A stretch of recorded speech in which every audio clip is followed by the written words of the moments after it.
People on the far left today seem to have abandoned many of the positions that were once considered core liberal values, such as women's rights, education, freedom of expression, caring for children, all seemingly being sacrificed at the altar of gender identity.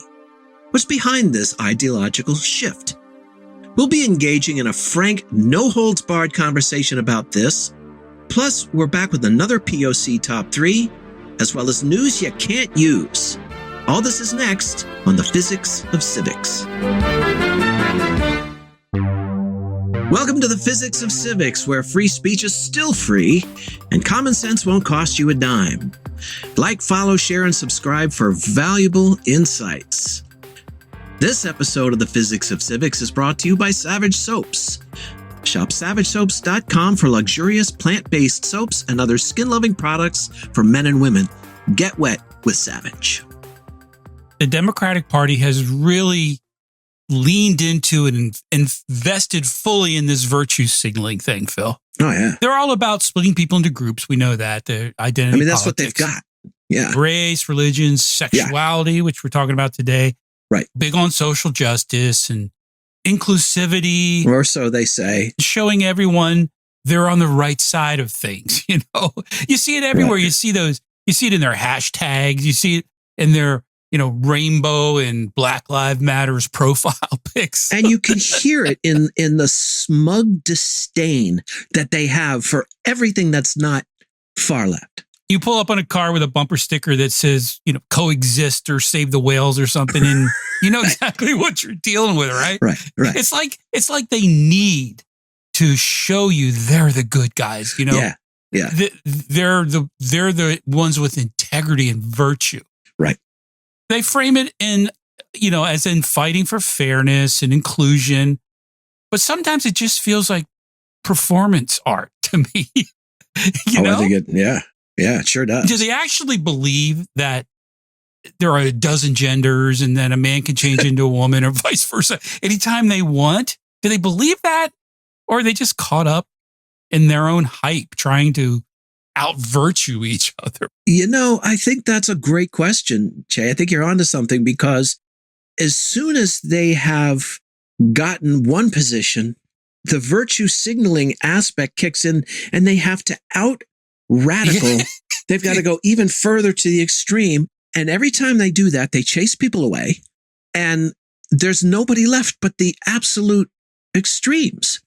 I've been wondering myself why so many on the left seem so willing to just discard causes like women's rights and free speech and all of these other things. These used to be like the watchwords for the left. Yeah, right. For the liberal left, this used to be their stock in trade. And now they're all about just quote unquote standing up for gender identity, Yeah.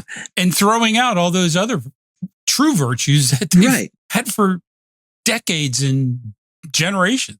I think you start with an understanding that the prevailing mode of thinking among the far left has always been decidedly postmodern.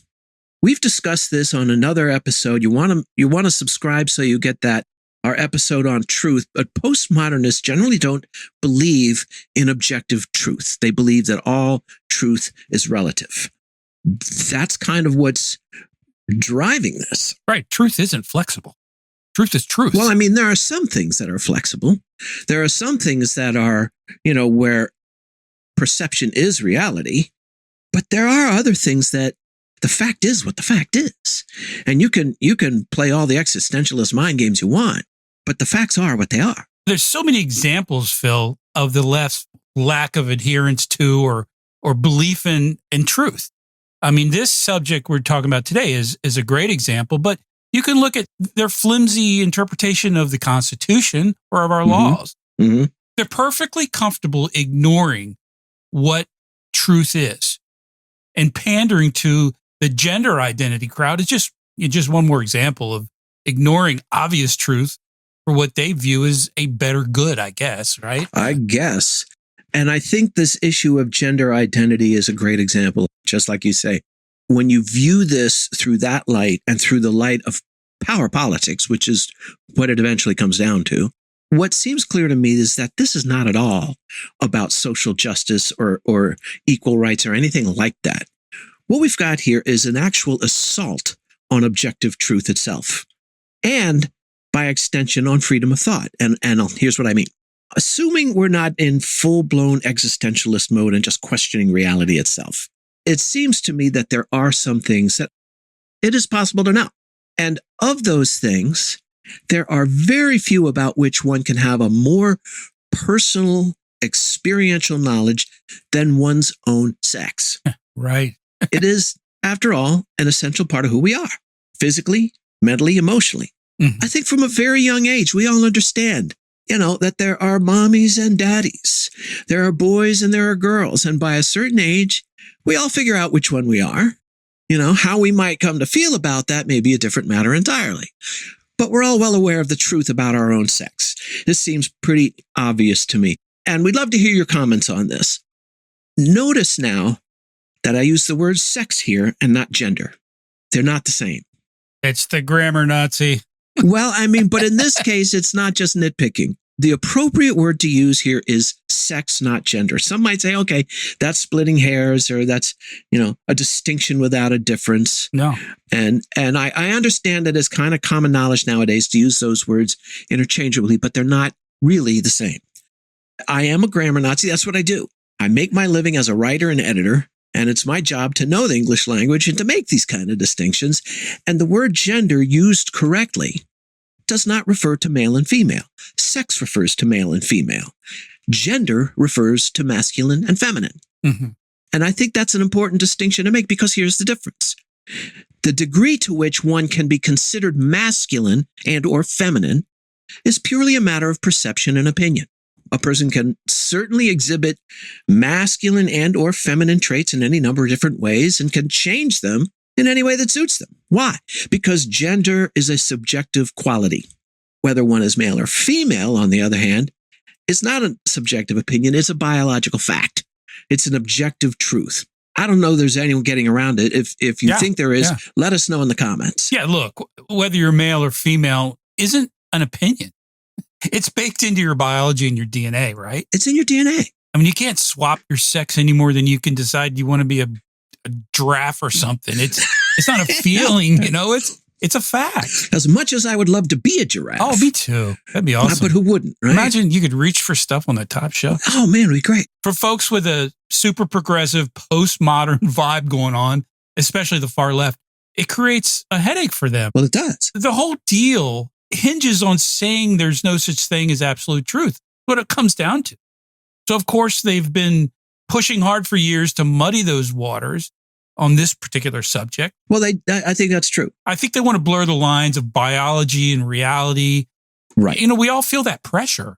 It's kind of come to a boil, I feel like, in the last year. I think there are people bringing that pressure to bear. Or have been in a big, big way. Right. It all kicks off, as you were saying, with the language. When someone's trying to steer the narrative, swapping gender for sex, it's not just a screw up. No, it's not just grammatical error. It's not. They do it on purpose. They're trying to make being a man or woman seem like a choice, not a fact. And it isn't. It's right. not. It can't be. And they want all of the rest of us to participate in their delusion. And guess what? We don't have to. Quick story. We did a podcast a few years ago. Some of you may be familiar with it. And we had a guest on, and this person was transgender. Very wonderful person. I remember. I started to say she. I interviewed her, I believe. And as we started the interview, before we taped, she said, call me they, them. And I said, okay. Well, you can try, but yeah, okay. I'll do my best, because I don't want to make anybody uncomfortable. Yeah, I don't want to misgender anybody. I'm not here to judge anybody. You're an expert in a field, and we want to speak to you about this. Long and short of it is, I said she at some point during the interview, and they were not happy with that. And they, them got pissed off? And I'm not trying to offend somebody. I just don't like people telling me how to kind of move forward with my grammar when I'm 66 years old. This is what is in my head, ingrained in me. I've learned this since I was a child learning to speak. And how can you be a they if you're one person? I'm sorry. And as I recall, I mean, a person in this case who was a little androgynous in some ways, there's no mistaking she's a woman. Right. I mean, let's face it. She's a woman. Yeah. I mean, her sex is female. Right. Her DNA is female DNA. If I can think of it and then call you they, I'll do that because it do makes the best you can. Yeah, right, sure. Yeah. But it slipped, and they made a big fucking deal about it. Yes, they did. All of them. I think what the tactic here is to bring all these things into question, because if a person is questioning something as basic as their own sex, what else is there? Yeah, what do you do with that? What are you supposed to believe if you can't believe in your own sex? And to which the socialist steps in and says, believe us. Right. You believe what we tell you, yeah. and only what we tell you. Don't pay attention to what society says. You never mind what you learned in biology class. Never mind the difference between men and women has been firmly established and pretty much universally understood around the world by people of every culture and ethnicity virtually, since time immemorial. None of that matters, apparently. The only thing that matters is what they tell you. And when they tell you that male and female is a personal preference and that a man can become a woman and have babies, that's what you are to believe. And to express any other viewpoint is considered offensive and is treated as an act of violence. Right. And to think or do otherwise is racist and bigoted, and rest assured, they will fight your racism and bigotry with every power they possess. That's the fallback, always. I mean, have we not heard this? Absolutely, all the time. I don't think I'm exaggerating. No, you're not. You're not at all. If you think so, let us know what you think. But this is how it works. This is how socialists seize power.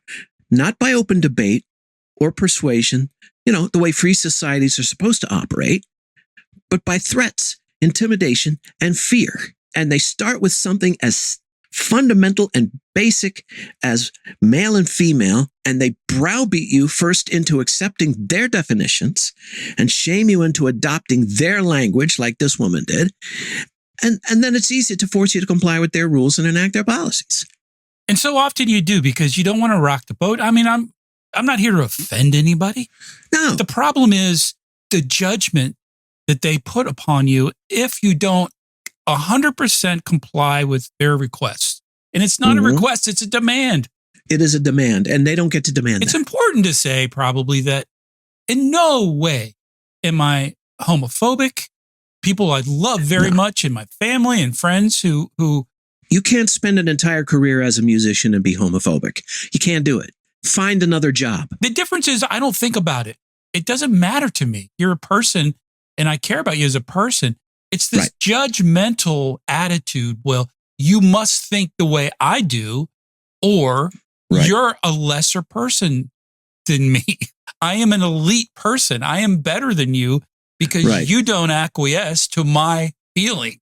And that's what I have a problem with. Look, Americans are not that easily intimidated. I agree. Thank God there's always someone out there with the guts, with the balls to call the bullshit. On these totalitarian control freaks, right?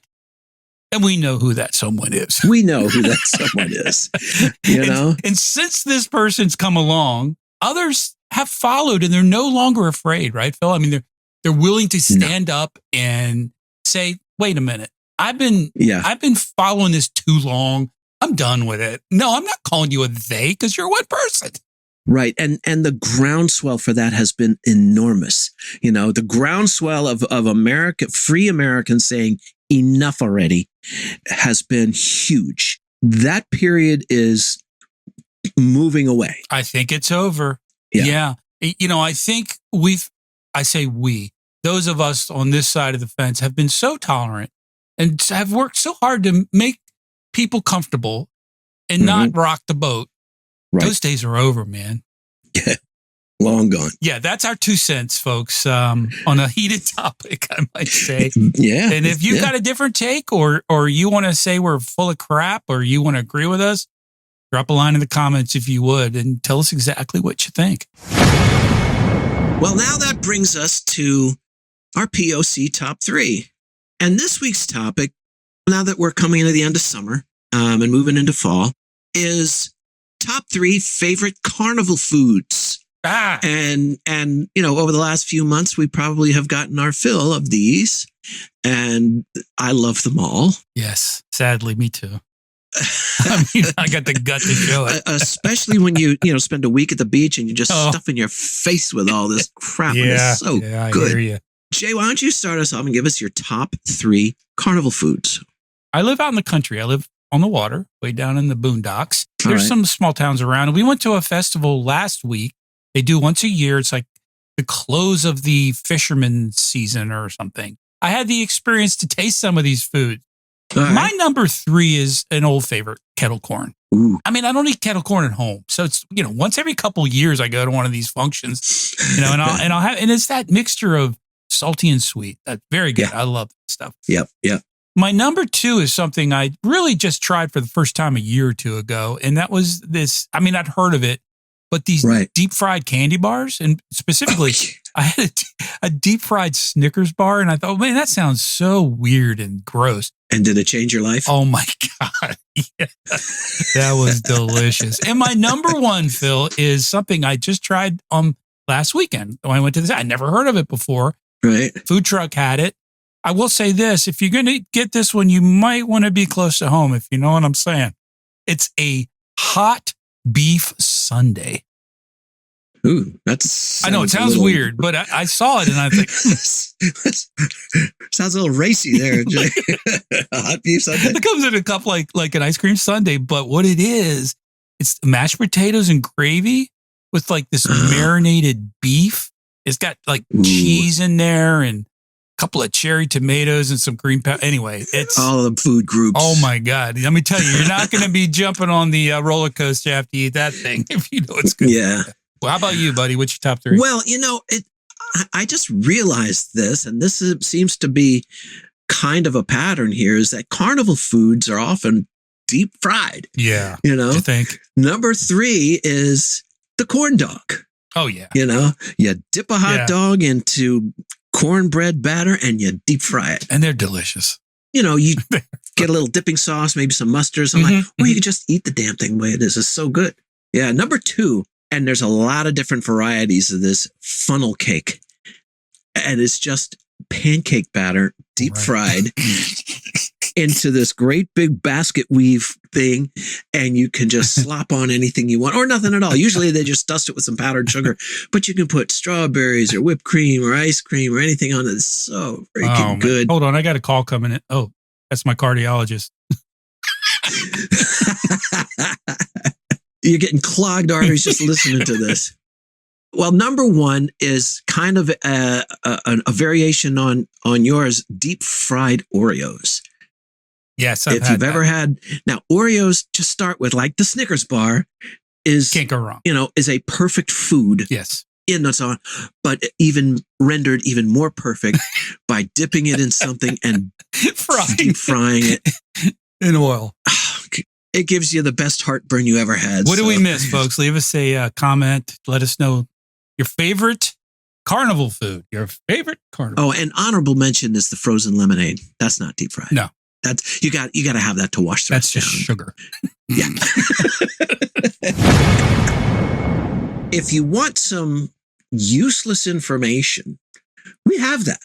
Right, Jay? This is the place to come for useless. This is where you want to be for some news you can't use. No doubt. And Jay's got an article he's going to regale us with.